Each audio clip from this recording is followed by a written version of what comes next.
মানববন্ধন করার মূল উদ্দেশ্য হচ্ছে লটারি প্রথাটা বাতিল করা। আমাদের পূর্বে কিন্তু পরীক্ষার মাধ্যমে কিন্তু ভর্তি হতো, যার কারণে ব্রিলিয়ান্ট স্টুডেন্টরা যারা মেধাবী তারা কিন্তু এই স্কুলে ভর্তি হতো। এখন কিন্তু দিন দিন দেখা যাচ্ছে আমাদের স্কুলটা মেধাশূন্য হয়ে যাচ্ছে, কারণ লটারি প্রথাটা চালু হয়েছে।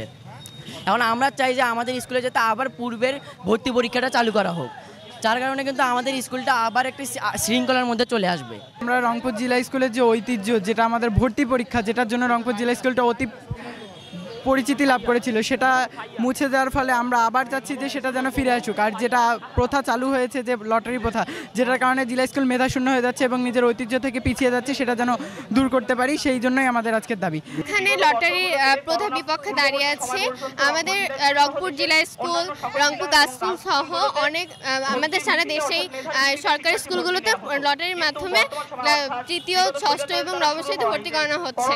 কিন্তু এর মাধ্যমে আমাদের স্কুলগুলো আস্তে আস্তে মেধাশূন্য হয়ে পড়ছে।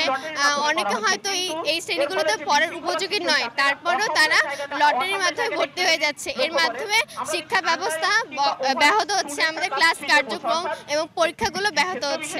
এই জন্যই আমরা লটারি প্রথা বাতিল চাচ্ছি।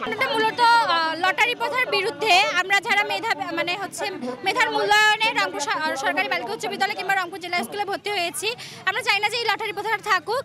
3 বছরের এই চলিত প্রথা, এটা হচ্ছে কোটার মতো, কিছুদিন আগেই কোটা আন্দোলন হয়ে গিয়েছে। এই কোটার মতো এটা একটা জঘন্যতম প্রথা, আমরা চাই এটারও প্রস্থান ঘটুক। মূলত অবস্থান করছি কোটা প্রথার বিরুদ্ধে।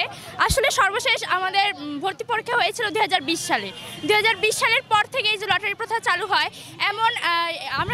আমরা যেমন 2019 সালে অনেক স্ট্রাগল করে আমরা যেহেতু ক্লাস 3তে ভর্তি হয়েছি, আমাদের আমরা যখন ভর্তি হই তখন আমাদের স্ট্রাগল অনেক ছিল। আর এখন বলা হচ্ছে যে আসলে স্ট্রাগল অনেক হয়, সেই কারণে এখন লটারি প্রথা চালু হয়েছে। কিন্তু এখন দেখা যাচ্ছে যে ক্লাস 1-এর বাচ্চাগুলোকে যখন ক্লাস 3তে ভর্তি করে দেওয়া হচ্ছে, কিন্তু ওদের মাথার উপর মেন্টাল প্রেশারটা এটার চেয়ে অনেক বেশি।